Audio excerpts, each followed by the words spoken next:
diberkati Asintel, Kejaksaan Tinggi Provinsi Jawa Barat, seluruh jajaran pemerintah Provinsi Jawa Barat, para tamu undangan yang berbahagia. Pada kesempatan malam hari ini saya mengucapkan terima kasih dan apresiasi yang setinggi-tingginya kepada pimpinan dan seluruh anggota DPRD Provinsi Jawa Barat. Pemerintah Provinsi Jawa Barat hari ini menyampaikan KUA PPAS tahun anggaran 2026. Di 2026 ini kita akan masuki sebuah arah kebijakan di mana pemerintah Provinsi Jawa Barat melangkah pada tingkat yang kedua penyelesaian berbagai problem.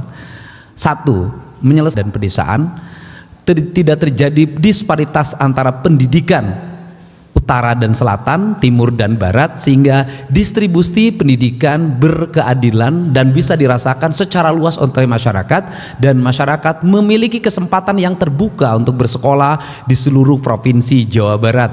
Dan pada akhirnya pendidikan akan mulai diarahkan pada optimalisasi kualitas diri masyarakat Jawa Barat yang disebut dengan Pancawaluya, cager, bager, bener, pinter, singer. Yang kedua, arah kebijakan kita semakin meningkatkan layanan di bidang kesehatan. Kita ingin rumah sakit pemerintah di Provinsi Jawa Barat itu mengakuisisi rumah sakit di daerah yang sudah tidak bisa lagi dijalankan. Salah satu contoh misalnya, pemerintah Provinsi Jawa Barat harus hadir di layanan kesehatan di wilayah utara Jabar yang meliputi Kabupaten Indramayu, Majalengka, Kabupaten Subang, dan di situ ada rumah sakit yang oleh bupatinya sudah ditawarkan, yaitu Rumah Sakit Patrol. Yang kedua, pemerintah Provinsi Jawa Barat juga harus mengoptimalkan layanan agar rumah sakit rujukan hadir di wilayah Priangan Timur, di Kabupaten Tasik, Garut, Kota Tasik, Banjar, Ciamis, Pangandaran, dan satu daerah yang sudah menawarkan, yaitu pemerintah Kabupaten Tasik yang menginginkan rumah sakit kabupatennya diserahkan kepada provinsi. Dan kemudian juga beberapa jajaran dari pengelola rumah sakit di Kota Tasikmalaya meminta juga rumah sakitnya menjadi rumah sakit Provinsi Jawa Barat.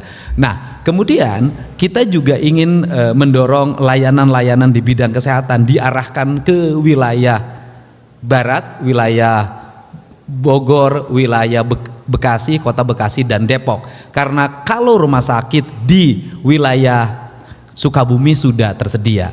Ini peningkatan layanan. Nah, di peningkatan layanan ini kita ingin sebenarnya menekan berbagai problem akut yang dirasakan oleh masyarakat Jawa Barat. Salah satu problem akutnya adalah angka diabetes yang masih tinggi.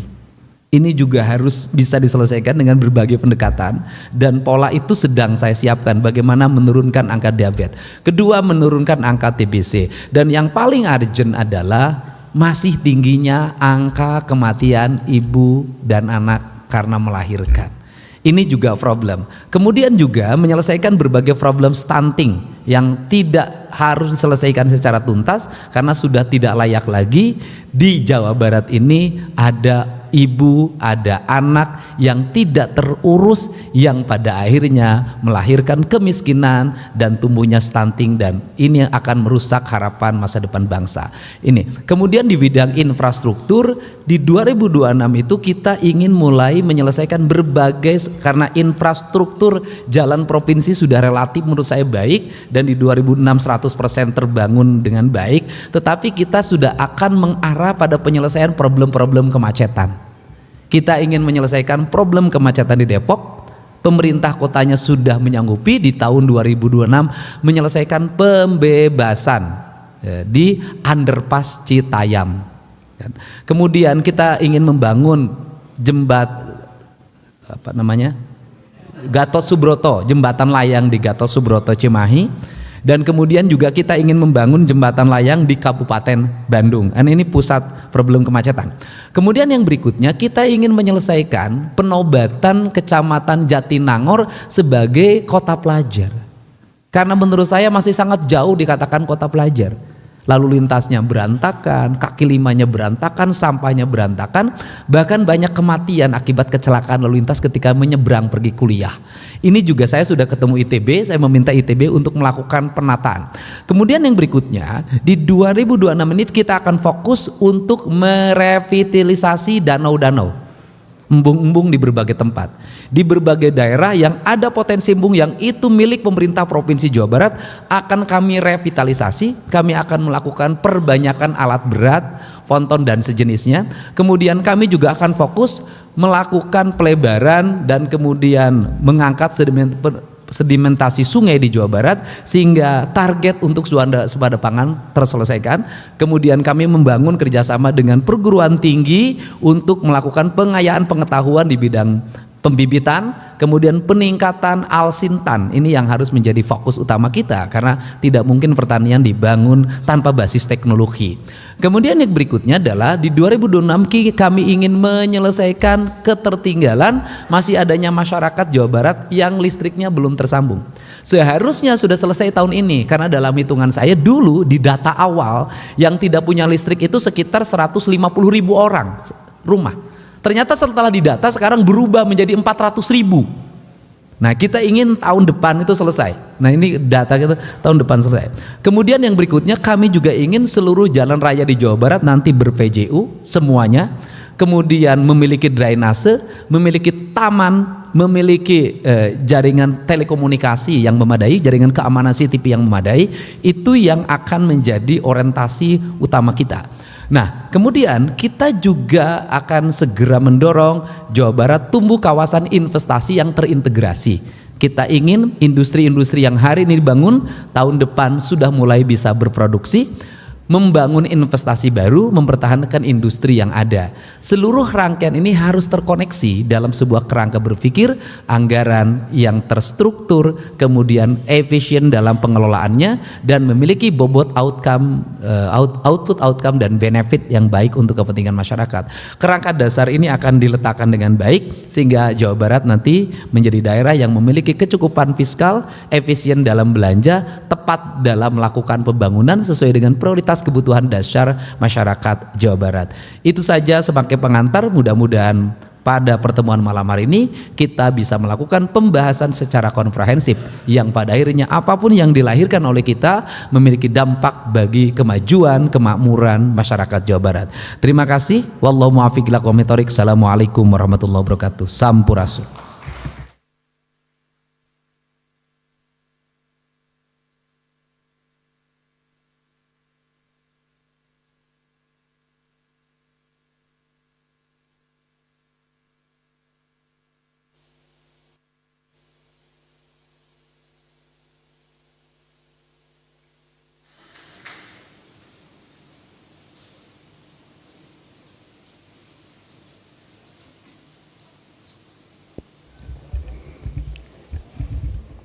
Demikian rapat paripurna DPRD hari ini.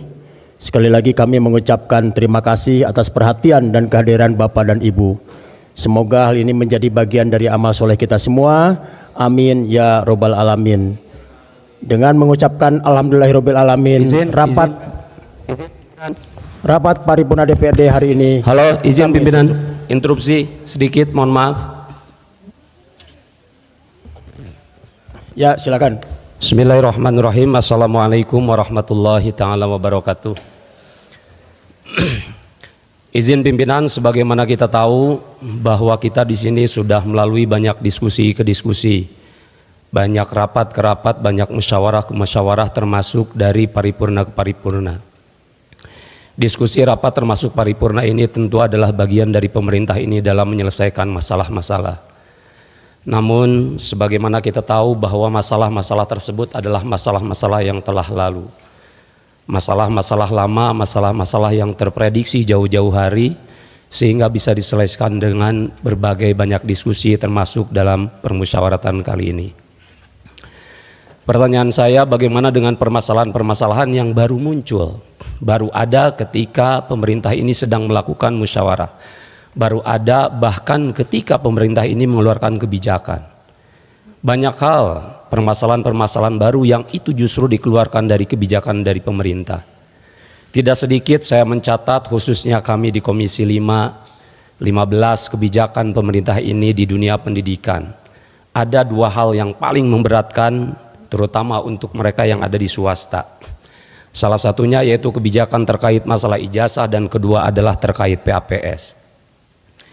Terkait masalah ijazah, sebagaimana kita tahu, hingga ujung mereka perwakilan sekolah swasta bertemu rapat dengan seluruhnya, termasuk diwakili oleh pimpinan DPRD yaitu Pak Haji Acep Jamaluddin.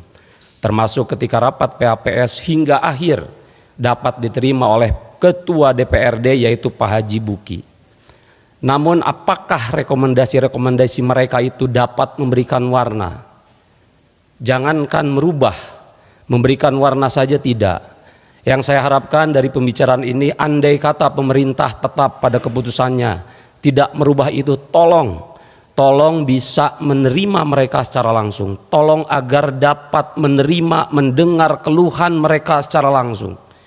Jangankan untuk menyampaikan hal tersebut secara langsung, melalui kita saja mereka terbata-bata menyampaikan hal tersebut. Saya khawatir bahwa kami yang ada di DPRD provinsi ini dianggap tidak ada oleh mereka, karena jangankan untuk merubah keputusan, untuk membawa mereka terhadap pemberi kebijakan saja mereka tidak bisa. Untuk menyampaikan langsung terhadap pemberi kebijakan saja mereka tidak bisa. Sekali lagi saya mohon agar dapat diterima secara langsung. Untuk masalah keputusan PAPS, bahkan mereka sampai mengajukan gugatan ke PT UN. Saya yakin gugatan ke PT UN itu bisa mencerminkan keburukan pemerintah secara moralitas, karena tidak bisa menjembatani antara kebijakan mereka dengan masyarakat yang ada di dalam pemerintahan ini. Saya nggak yakin teman-teman yang ada di ruangan ini telah menjadi sosok jester atau sosok yang bisa baik-baik saja ketika menyampaikan apapun terhadap penguasa. Saya ingat dahulu pimpinan, sosok orang yang tidak mau dipanggil dirinya, yaitu ada Syekh Siti Jenar maupun ada Al-Halaj dengan anak Al-Haq atau Kaula Manunggaling Gusti dengan keseriusannya. Maka pada hari ini di tengah kelakarnya kita bisa lihat bahwa kemarin Pak Gubernur tidak mau dipanggil gubernur, ingin dipanggil raja ketika ada kelakar, tidak ingin mengobrolkan anggaran bersama teman-teman di DPRD. Maka pada kali ini di tengah kelakar berikut keseriusan, kita yang ada di sini bukanlah anggota DPRD, tapi para waliullah yang akan selalu ada membisiki para raja. Sekian dari saya, wallahul muwaffiq ila aqwamit thoriq. Wassalamualaikum warahmatullahi taala wabarakatuh. Baik, terima kasih. Dan untuk beberapa hal silakan nanti dirumuskan di komisi untuk kemudian diserahkan kepada kami, kepada pimpinan, dan kemudian nanti akan kami serahkan kepada eksekutif. Dengan mengucapkan alhamdulillahirabbil alamin, rapat DPRD hari ini kami tutup. Interupsi pimpinan. Sedikit mungkin pimpinan sebentar. Teddy Rusmawan fraksi PKS ingin menitipkan kepada Pak Gubernur terkait dengan proses hukum. Sebentar Pak, saya cabut dulu ketuknya ya. Ya. Ya, silakan. Ya. Teddy Rusmawan fraksi PKS ingin menyampaikan terkait dengan proses hukum SMA 1 Bandung. Mohon untuk betul-betul dikawal karena ini aset yang sudah kita miliki dan khawatir SMA yang lain mengalami hal yang sama. Itu saja. Terima kasih. Assalamualaikum warahmatullahi wabarakatuh. Terima kasih. Setuju. Kita satu dapil Pak. Dengan mengucapkan alhamdulillahirabbil alamin, rapat paripurna DPRD hari ini kami tutup. Jihan Fahira makan bihun, silahkan bergembira, hatur nuhun.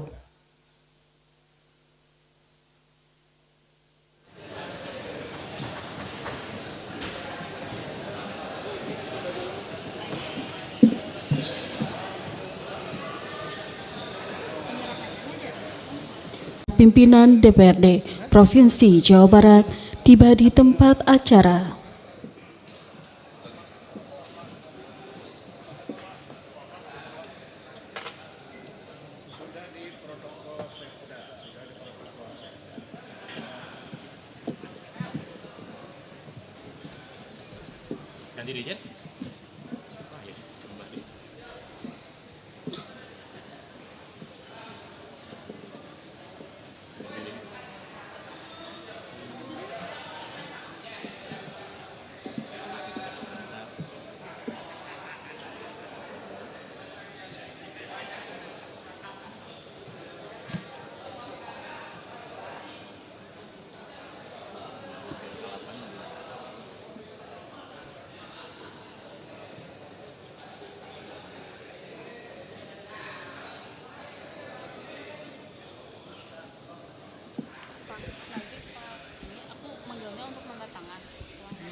tuntutannya gitu.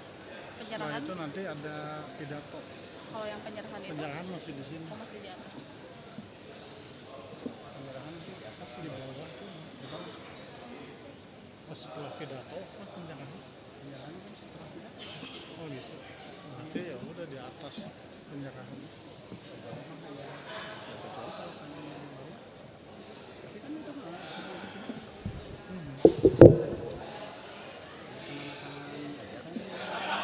Iya, ya setelah pidato. Oh iya.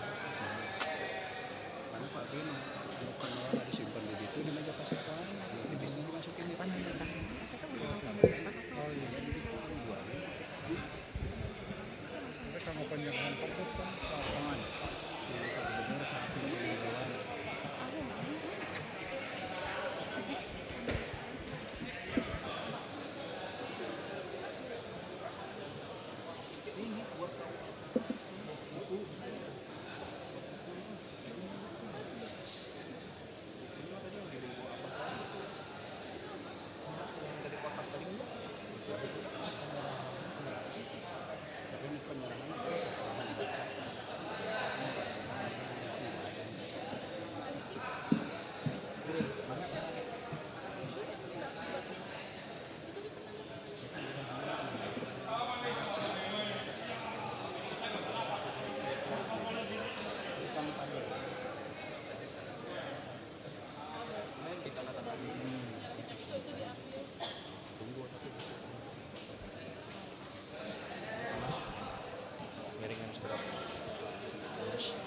mohon izin tanpa mengurangi rasa hormat kami persilahkan kepada seluruh pendamping dan juga fotografer untuk menempati tempat yang telah disediakan yang berada di lantai 2 ruang rapat paripurna.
Seizin pimpinan akan kami bacakan rekapitulasi kehadiran. 1. Fraksi Partai Gerindra, jumlah anggota 20 orang, hadir 18 orang. 2. Fraksi Partai Golongan Karya, jumlah anggota 20 orang, hadir 12 orang, izin 1 orang. 3. Fraksi Partai Keadilan Sejahtera, jumlah anggota 19 orang, hadir 12 orang. Fraksi Partai Demokrasi Indonesia Perjuangan, jumlah anggota 17 orang, sakit 1 orang, hadir 16 orang. Fraksi Partai Kebangkitan Bangsa, jumlah anggota 15 orang, hadir 12 orang. Fraksi Partai Demokrat, jumlah anggota 8 orang, hadir 6 orang, izin 2 orang. Fraksi Partai Nasdem, jumlah anggota 8 orang, izin 8 orang. Fraksi Partai Amanat Nasional, jumlah anggota 7 orang, hadir 6 orang, sakit 1 orang. Fraksi Partai Persatuan Pembangunan, jumlah anggota 6 orang, hadir 5 orang. Hadir 71 orang anggota dari 120 anggota. Dengan demikian, quorum sudah tercapai. Mohon koreksi. Terima kasih.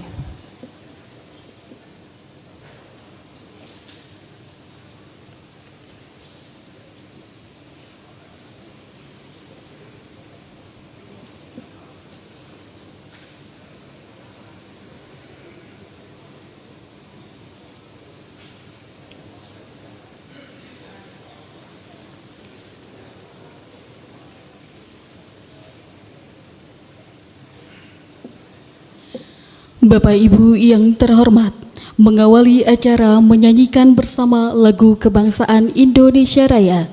Hadirin dimohon berdiri.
Hadirin disilakan duduk kembali.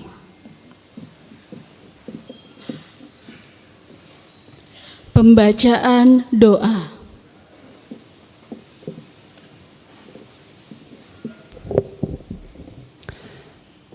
Assalamualaikum warahmatullahi wabarakatuh. Hamdan wa syukran lillah, salatu wa salaman ala rasulillah wa ala alihi wa sahbihi wa mawalah amma ba'du. Hadirin yang berbahagia, marilah sejenak memanjatkan doa kehadirat Allah Subhanahu wa ta'ala disesuaikan dengan agama dan keyakinannya masing-masing. Allahumma sholli ala sayyidina Muhammadin bil awwalin wal akhirin wa ala alihi wa sahbihi ajmain. Amin ya Allah ya rabbal alamin. Alhamdulillahi rabbil alamin hamda syakirin hamdan na'imin hamda yu'afin ya ma huwa yukabi mazidah. Ya Rabbana lakal hamdu kama yanbaghi li jalali wajhikal karimi wa adimi sultanik. Allahumma sholli ala sayyidina Muhammad salatan tunjina biha min jamil ahwali wal afat wa taqdilana biha jamil hajat wa tudhhiruna biha min jamil sayiat wa tarfa'una biha innaka a'lad darajat wa tuballighuna biha aqsal ghayati min jamil khirati bil hayati wa ba'dal mamat. Allahumma nawwir qulubana binuri hidayatika kama nawartal arda binuri samsikal abadan abada birahmatika ya arhamar rahimin. Rabbana la tujigh qulubana ba'da idh hadaitana min ladunka rahmatan innaka antal wahhab. Rabbana atina fid dunya hasanah wa fil akhirati hasanah wa qina adzabannar. Subhana rabbika rabbil izzati amma yasifun wassalamun alal mursalin walhamdulillahi rabbil alamin. Nas'alukal ijabah bisirril Fatihah. A'udzu billahi minasyaitonir rajim. Bismillahirrahmanirrahim. Alhamdulillahi rabbil alamin arrahmanir rahim maliki yaumiddin. Iyyaka na'budu wa iyyaka nasta'in ihdinas siratal mustaqim. Siratal ladzina an'amta 'alaihim ghairil maghdubi 'alaihim waladdallin. Terima kasih walal muwaffiq ila aqwamit thoriq wabillahi taufiq wal hidayah. Wassalamualaikum warahmatullahi wabarakatuh.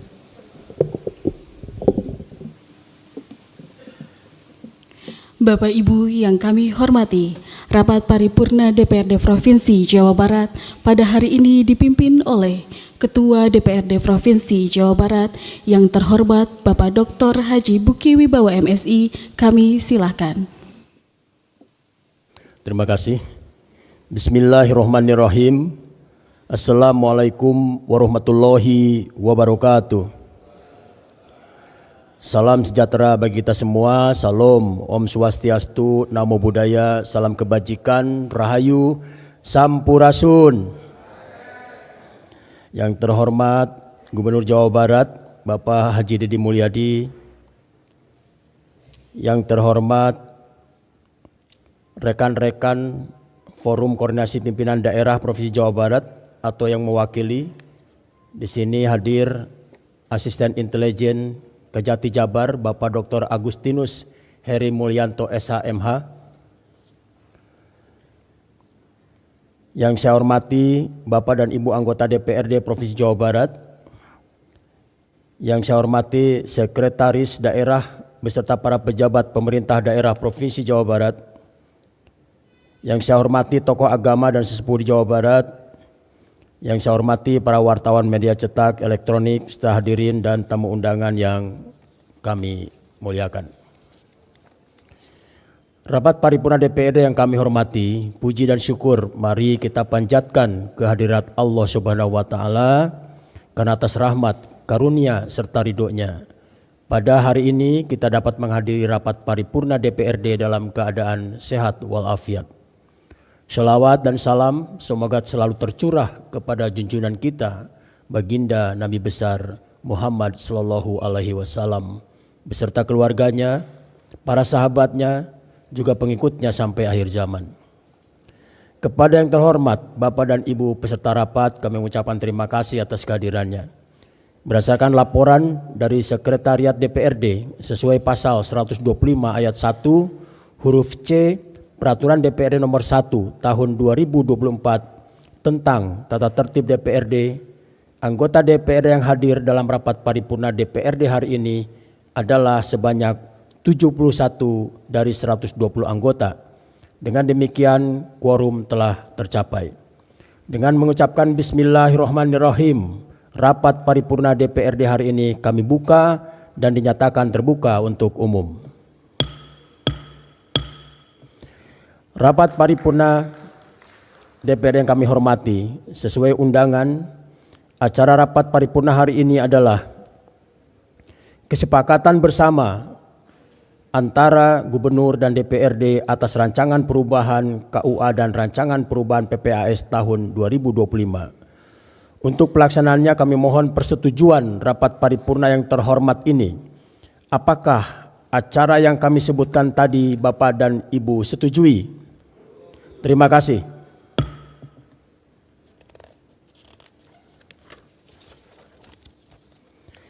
Rapat paripurna DPRD yang kami hormati, sebelum memasuki agenda rapat, izinkan kami menyampaikan beberapa hal. Kami menyampaikan duka cita yang mendalam atas wafatnya Ibu Yani binti Sidin, ibu mertua dari Bapak Acep Jamaluddin Eshum, Wakil Ketua DPRD Provinsi Jawa Barat pada tanggal 6 Agustus 2025. Semoga Allah Subhanahu wa Ta'ala mengampuni segala hilaf dan menerima segala amal ibadahnya, serta keluarga yang ditinggalkan diberikan ketabahan dan keikhlasan. Amin. Kami beritahukan bahwa berdasarkan hasil rapat Badan Musyawarah tanggal 4 Agustus 2025, agenda rapat paripurna kesepakatan bersama perubahan RKUA dan perubahan PPAS tahun 2025 dijadwalkan pada tanggal 6 Agustus 2025. Sehubungan dengan masih diperlukannya pembahasan di Badan Anggaran, maka kami rapat paripurna dimaksud dilaksanakan pada hari ini. Oleh karena itu, berdasarkan kesepakatan dalam rapat Badan Musyawarah bahwa perubahan jadwal yang tidak mengubah substansi dapat dilakukan oleh pimpinan. Untuk itu, kami akan melakukan penyesuaian jadwal dimaksud dan hasilnya akan kami sampaikan kemudian. Yang ketiga, kami mengucapkan selamat atas kenaikan pangkat kehormatan untuk Bapak Dr. Haji Taufik Hidayat, SHMH, yang telah mendapatkan kenaikan pangkat kehormatan menjadi Mayor Jenderal. Semoga hal ini semakin memperkuat dan menjadi energi untuk semakin mengabdi kepada bangsa dan negara. Rapat paripurna DPRD kami hormati, sebagaimana dimaklumi bahwa pada tanggal 15 Juli 2025, Gubernur telah menyampaikan rancangan perubahan KUA dan rancangan perubahan PPAS Provinsi Jawa Barat tahun anggaran 2025. DPRD melalui komisi-komisi dan badan anggaran telah melakukan pembahasan rancangan perubahan KUA dan rancangan perubahan PPAS Provinsi Jawa Barat tahun anggaran 2025. Selanjutnya, untuk memenuhi amanat peraturan tata tertib DPRD pasal 182, pada rapat paripurna hari ini insya Allah akan dilaksanakan acara penandatanganan kesepakatan bersama antara Gubernur dan DPRD atas rancangan perubahan KUA dan rancangan perubahan PPAS Provinsi Jawa Barat tahun anggaran 2025. Untuk itu kami persilahkan kepada PLT Sekretaris DPRD akan membacakan rancangan kesepakatan dimaksud. Dipersilahkan.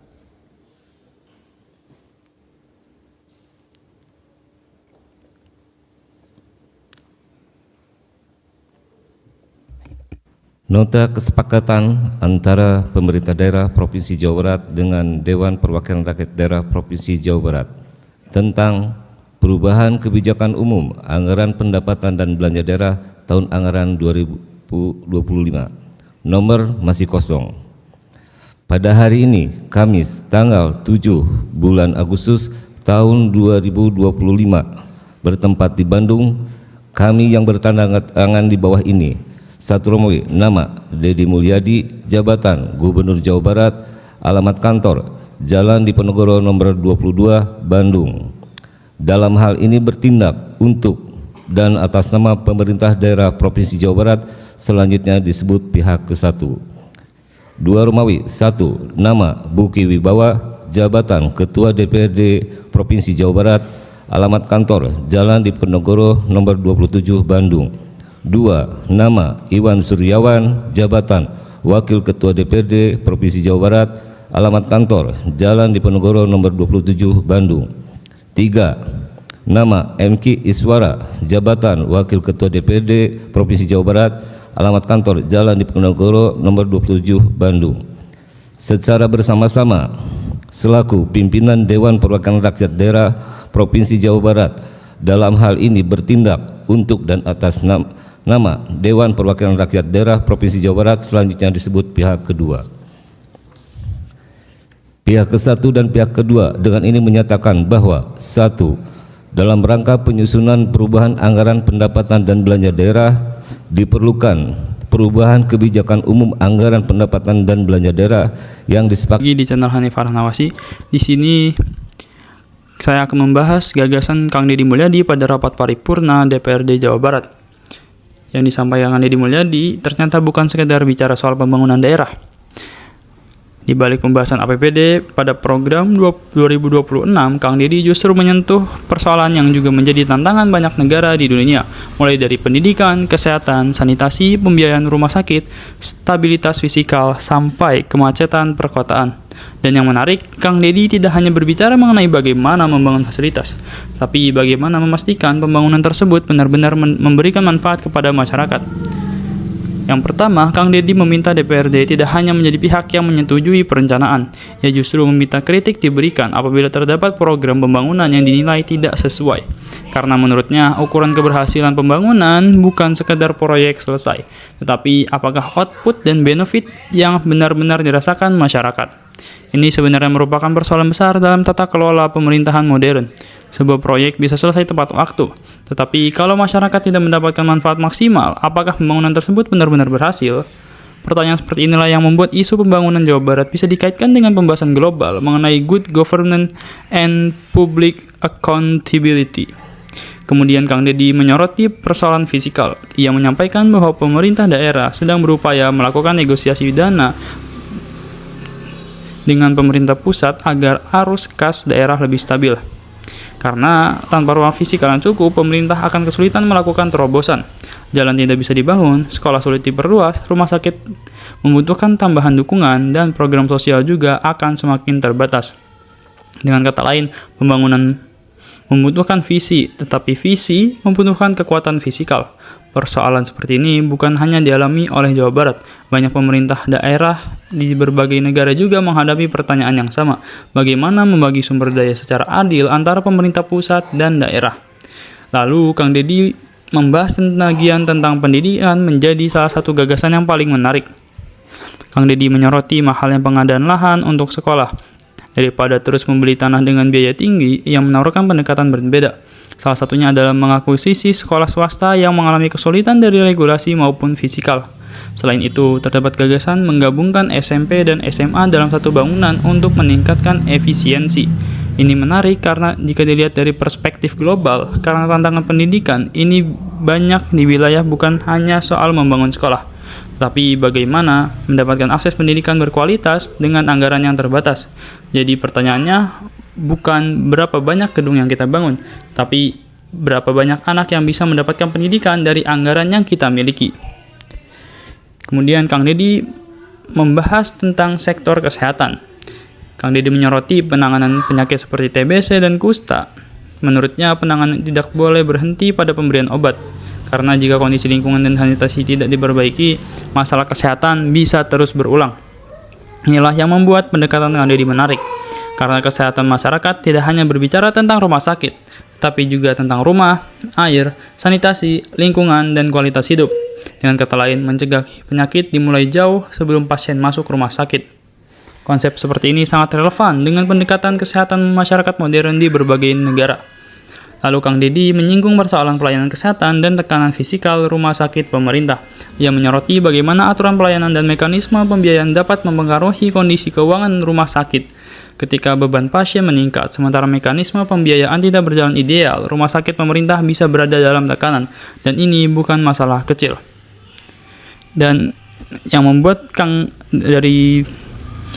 pidato Kang Deddy menarik untuk kita perhatikan, karena yang dibicarakan bukan hanya pembangunan gedung, tapi bagaimana pemerintah mengelola uang, kesehatan, pendidikan, lingkungan, dan infrastruktur secara bersamaan.